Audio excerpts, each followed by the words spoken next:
Hello दोस्तों, आपका स्वागत है हमारे अपने यूट्यूब चैनल केमिकल टेक्निकल में।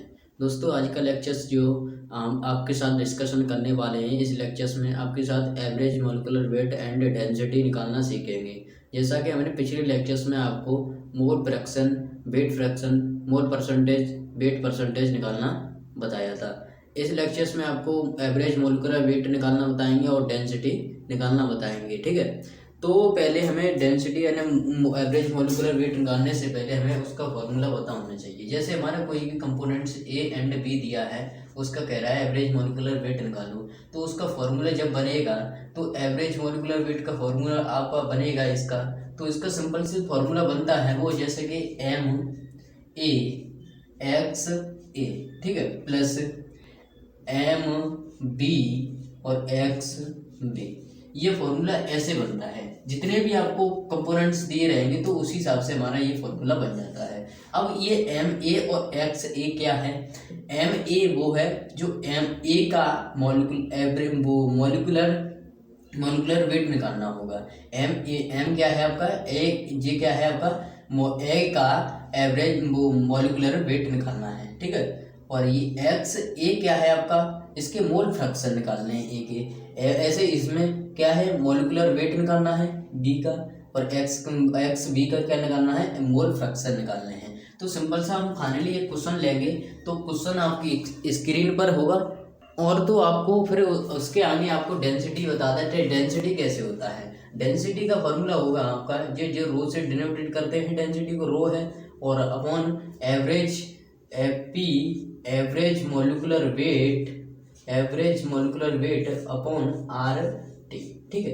जे पी क्या है आपका? प्रेशर है, ठीक है, और एम एवरेज मोलिकुलर वेट, ठीक है। आर टी क्या है? आर क्या है आपका? यहाँ पर गैस मिक्सचर कांस्टेंट है, इसकी वैल्यू फिक्स होती है गैस मिक्सचर में, ठीक है। और टी क्या है? टेम्परेचर है। तो ये ऐसे करके इस हमारा क्वेश्चन में दिया रहेगा, आपको प्रेशर भी दिया रहेगा, आर भी दिया रहेगा, टेम्परेचर भी दिया रहेगा, एवरेज कंपोनेंट्स दिए रहेंगे, तो उसका एवरेज मोलिकुलर वेट निकालना होगा, और डेंसिटी सिंपल से आप निकाल लोगे। तो हम एक ही क्वेश्चन से दोनों जो density and average molecular weight निकालना सीखेंगे। एक ही क्वेश्चन से आपको सब कुछ बता दिया जाएगा। तो क्वेश्चन आपकी स्क्रीन पर है, तो ये रहा आपका फाइनली क्वेश्चन। तो क्वेश्चन क्या कह रहा है आपसे कि assuming air to contain nitrogen आपको कितनी दी है? 69%, 79% नाइट्रोजन दी है। ऑक्सीजन की मात्रा जो दी है आपकी, ऑक्सीजन की मात्रा, सॉरी यहाँ पर लिखना भूल गया है, ऑक्सीजन की मात्रा है आपकी 21% ऑक्सीजन दी है, ठीक है। 21% आपको क्या दी है? ऑक्सीजन दी है। फिर कह रहा है volume calculate the density of air at NTP. NTP क्या होता है आपको अभी बताएंगे। पहले हमें डेंसिटी का फॉर्मूला पता होना चाहिए। डेंसिटी का फॉर्मूला हमने पिछले अभी भी बताया था थोड़ी देर पहले, और आपका प्रेशर और average molecular weight upon R T, ठीक है। फिर उसके बाद आपको क्या है?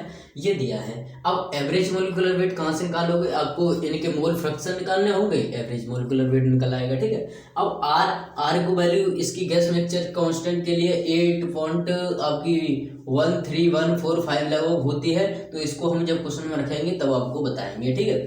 तो ये होती है। और टेम्परेचर कहाँ से लाएं? प्रेशर कहाँ से लाएं? तो आपको हम बता दें, एनटीपी यहाँ कहीं भी लिखे हो तो आपका एनटीपी प्रेशर टेम्परेचर का मतलब होता है 298 केल्विन, ठीक है। और प्रेशर का मतलब होता है आपका 101 आपका होता है 101.325 किलो पास्कल, ठीक है, किलो पास्कल। एनटीपी जहाँ लिखा हो तो आपको ये वैल्यू पुट रखनी है। इसीलिए हमने क्वेश्चन लिया कि आपको कहीं डाउट ना आ जाए कि इसमें डेंसिटी के मतलब प्रेशर भी नहीं है, टेम्परेचर भी नहीं है, तो आपको इसीलिए हमने क्वेश्चन लिया। अब सिंपल सा क्या करना है, पहले हम एवरेज मोलिकुलर वेट निकालेंगे। प्रेशर दिया है आपको, आर की वैल्यू गिवन है, आपको पता ही है गैस मिक्सचर के लिए आर की वैल्यू क्या होती है, और टेम्परेचर आपको पता ही है। सिर्फ हमें क्या निकालना है? Average molecular weight. तो इस क्वेश्चन से आपको density and average molecular weight दोनों निकालना बताएंगे। तो पहले निकालेंगे एवरेज मोलिकुलर वेट, ठीक है।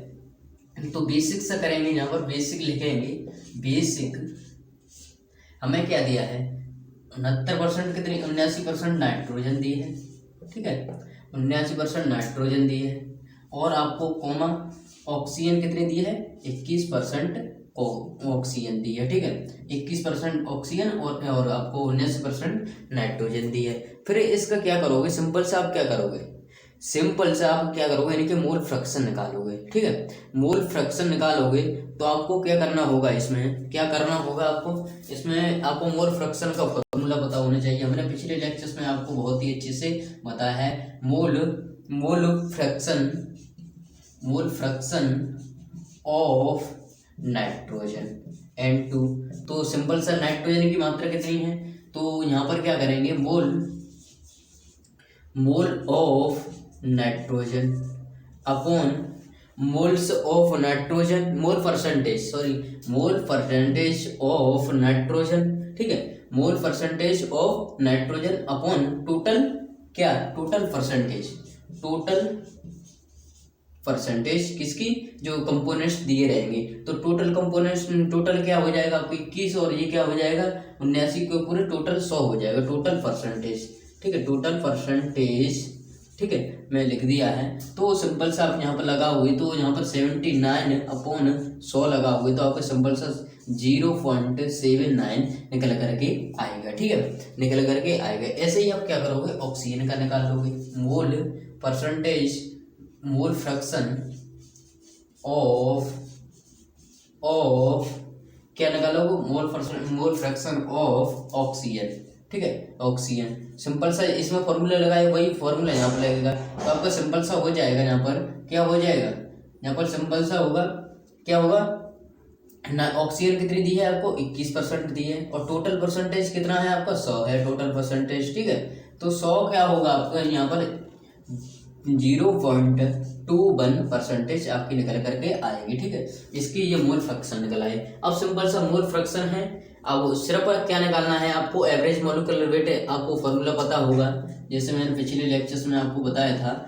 जैसे आपको ये दिया है, ऑक्सीजन दिया है, नाइट्रोजन दिया, तो यहाँ पर क्या होगा, मॉलिक्यूलर वेट निकालेंगे किसका, नाइट्रोजन का, ठीक है, और मोल फ्रैक्शन निकालेंगे नाइट्रोजन के, प्लस और मोल वेट निकालेंगे किसका, ऑक्सीजन का, और मोल फ्रैक्शन निकालेंगे ऑक्सीजन का, ठीक है। तो ये आपका फॉर्मूला बन गया एवरेज मॉलिक्यूलर वेट। हमने मोल फ्रैक्शन निकाल लिए, आपको सिर्फ क्या निकालना है, मॉलिक्यूलर वेट निकालना है। नाइट्रोजन का मॉलिक्यूलर वेट कितना हो जाएगा, इसका 28 हो जाएगा। आपको मैं बता दे रहा हूँ यहाँ पर, इसका नाइट्रोजन का 28 हो जाएगा और इसका क्या हो जाएगा, ऑक्सीजन का कितना हो जाएगा, ऑक्सीजन का 16 हो जाए, 16 दूनी 32 हो जाएगा, ठीक है। एक ऑक्सीजन का होता है 16 और 2 ऑक्सीजन आ गई तो यहाँ पर क्या हो जाएगा 16 दूनी 32 हो जाएगा, 32 और 28 इनका हो जाएगा, ठीक है। तो आप ध्यान में रखिएगा, इसको थोड़ा बेसिक से मैंने पहले ही बता दिया है। अगर आपने लेक्चर्स नहीं देखे हैं तो उनको लेक्चर्स को पहले जाकर देखें, तब कंटिन्यू इन लेक्चर्स को कंटिन्यू देखें, ठीक है। तो यहाँ पर सिंपल सा एवरेज मॉलिक्यूलर वेट का हम डायरेक्ट फॉर्मूला लगा रहे हैं, तो डायरेक्ट वैल्यू पुट कर देंगे 28, क्या रख दिया 28 एवरेज मॉलिक्यूलर वेट लगा दिया, मॉलिक्यूलर वेट इसका नाइट्रोजन का लगा दिया, इनटू ये क्या होगा आपका ऑक्सीजन, मोल फ्रैक्शन कितने निकले हैं 0.79, ठीक है, सिंपल सा। फिर उसके बाद आगे क्या करोगे आप, आगे करोगे इसका ऑक्सीजन का 32 क्या निकला मॉलिक्यूलर वेट, ठीक है, एंड गुणा और ये 0.21 ये हो जाएगा। तो सिंपल सा आप इसका टोटल मान निकलेगा, इसका टोटल मान निकलेगा 28, आपको कैलकुलेशन कर लेना, 28.84 किलो मोल्स निकलेंगे, ग्राम पर किलो मोल्स निकलेंगे, ग्राम पर किलो मोल, ठीक है, ग्राम पर किलो मोल कैसे निकला, एवरेज मॉलिक्यूलर वेट को आपको यहाँ किसमें किलोग्राम में ही तो डिनोट करते हो, तो किलोग्राम तो ये आ गया, और किलो मोल्स हमने किसके निकाले, टोटल के एवरेज मॉलिक्यूलर वेट, तो मॉलिक्यूलर किलो मोल्स अपॉन में किलो मोल्स आ गए, ठीक है। अब डेंसिटी का आपको पता होना चाहिए, डेंसिटी का फॉर्मूला, तो डेंसिटी का फॉर्मूला पता है, प्रेशर दिया है, आर आपको दिया है, तो आर का मान हमने बताया था आपको कितना होता है, आर का मान हमने बताया था, गैस मिक्सचर के लिए आर का मान होता है, आप लिख लीजिएगा 8.3145 होता है, ठीक है, 3145 होता है। ये किसके लिए होता है? ओनली गैस मिक्सचर्स के लिए होता है आर कांस्टेंट का मान, ठीक है। R gas mixtures of constant मान होता है, ठीक है। गैस मिक्सचर कांस्टेंट होता है ये। तो सिंपल सा डेंसिटी का फॉर्मूला लगाओगे। डेंसिटी का प्रेशर पता है आपको, प्रेशर कितना है? 101.325, ठीक है। फिर आपको एवरेज मोलिकुलर वेट टोटल कितना निकला? 28.84 निकला, ठीक है। और आपका ये क्या निकला? आपका आरटी की क्या वैल्यू है? आरटी की वैल्यू 8.1345 है, ठीक है। फिर उसके बाद आपकी किसकी टेम्परेचर कितना है? एनटीपी हमने बताया, तो एंटी टेम्परेचर 298 है, तो 298 आप लगा दीजिए। सिंपल सा आप कैलकुलेशन करोगे तो आपको सिंपल सा मान इसका, सॉरी इसमें थोड़े सा मिस्टेक्स है। इसमें 298 की जगह पे आप 273 कर लेना है, ठीक है। 273 होता है, 298 नहीं होगा, 273 होगा, ठीक है। 273 होगा, ठीक है। 273 होगा एनटीपी का, ठीक है। एनटीपी 273 और ये होगा 101, ठीक है। तो सिंपल सा आप कैलकुलेशन करोगे तो सिंपल सा कैलकुलेशन आपका जो डेंसिटी निकल कर आएगी 1.2874, ठीक है। क्यों क्या निकल कर आएगी? इसका जो डेंसिटी का मात्रा होता है किलोग्राम पर मीटर क्यूब होता है, ठीक है। जैसे सिंपल सा आपको फॉर्मूला पता होना चाहिए। पुराना वाला हमारा फॉर्मूला है जो डेंसिटी का होता है, मास अपॉन वॉल्यूम होता है, तो उसका मास का किलोग्राम में डिनोट करेंगे, और वॉल्यूम क्या होता है? एम क्यूब, मीटर क्यूब होता है, ठीक है। तो सिंपल सा आपको ये मैंने क्वेश्चन समझ में आया होगा। नहीं समझ में आया तो दोबारा से मैं फिर रिपीट कर रहा हूँ, तो आप अच्छे से समझ लीजिएगा। जैसे आपको दिया है अज्यूमिंग एयर टू कंटेन, ठीक है, और आपको नाइट्रोजन कितनी दी है? 79% नाइट्रोजन दी है। ऑक्सीजन कितनी दी है आपको? ऑक्सीजन दी है 21% ऑक्सीजन दी है। और बाई वॉल्यूम किसमें? वॉल्यूम में दी है, वॉल्यूम, ठीक है। Calculate the density of air at NTP. At मतलब एनटीपी को मैंने बताया आपको, ये क्या होता है? टेम्परेचर आपको क्या होता है? इसमें 273 होता है, और प्रेशर कितना होता है? 101.325 किलो पास्कल होता है, ठीक है। एनटीपी कहीं भी लिखा हो तो आपको ये वैल्यू लगानी है, ठीक है, टेम्परेचर और प्रेशर की, ठीक है। फिर उसके बाद हमें डेंसिटी का फॉर्मूला पता होना चाहिए सबसे पहले। तो डेंसिटी का फॉर्मूला होता है हमारा pressure average molecular weight upon RT, ठीक है। आरटी फिर उसके बाद हमें एवरेज मोलिकुलर वेट का फॉर्मूला पता होना चाहिए, क्योंकि प्रेशर तो दिया है और टीवी दिया है आपको। एवरेज मोलिकुलर वेट निकालेंगे आप, तो यहाँ पर क्या होगा? सिंपल सा आपको एवरेज मोलिकुलर वेट उसी क्वेश्चन के हिसाब से बनेगा जिसमें आपको एलिमेंट्स जो भी कंपोनेंट्स दिए हैं उसी के हिसाब से बनेगा। 3 कंपोनेंट्स दिए हैं तो 3 बार 3 बनेगा आपको, ठीक है। 2 दिए हैं तो 2 बना दिए, तो अभी तो फिलहाल में 2 दिए, तो इस टाइप से आपका एवरेज मोलिकुलर वेट का फॉर्मूला बन गया। तो सिंपल सा हम क्या करेंगे? एवरेज मोलिकुलर वेट निकालेंगे सबसे पहले, क्योंकि हमें प्रेशर और टेम्परेचर और तो कुछ करना है, सिर्फ एवरेज मोलिकुलर वेट निकालेंगे, डेंसिटी वाले में रख देना है। तो एवरेज मोलिकुलर वेट निकालने से पहले आपको क्या निकालना होगा? आपको उसके मोलिकुलर वेट निकालना होगा। मोलिकुलर वेट निकालने के बाद मोल फ्रैक्शन निकालने होंगे। मोल फ्रैक्शन निकालने के बाद एवरेज मोलिकुलर वेट आपका टोटल निकल आएगा। तो सिंपल सा मोल फ्रैक्शन हमने किसके के निकाले? नाइट्रोजन के मोल फ्रैक्शन निकाले। फिर निकाले मोल फ्रैक्शन ऑफ ऑक्सीजन के निकाले। ऑक्सीजन निकालने के बाद सिंपल सा एवरेज मोलिकुलर वेट वाले फॉर्मूले में रख दिया, तो आपका सिंपल सा क्या निकल आया? आपका एवरेज मोलिकुलर वेट निकल आएगा। फिर उसके बाद आप क्या करोगे? डेंसिटी वाले फॉर्मूले में ये क्या कर दोगे? डेंसिटी वाले फॉर्मूले में क्या कर दोगे?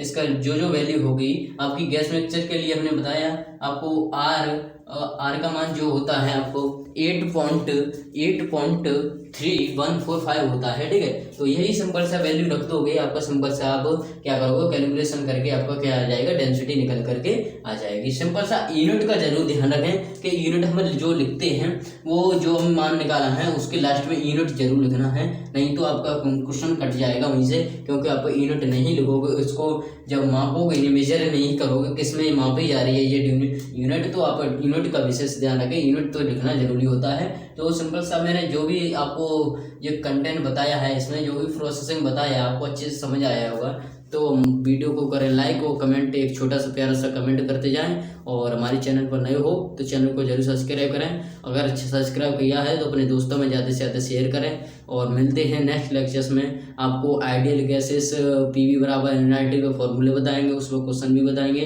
तो नेक्स्ट लेक्चर्स में आप ज़्यादा से ज़्यादा आपसे मुलाकात होगी। तब तक के लिए जय हिंद, वंदे मातरम।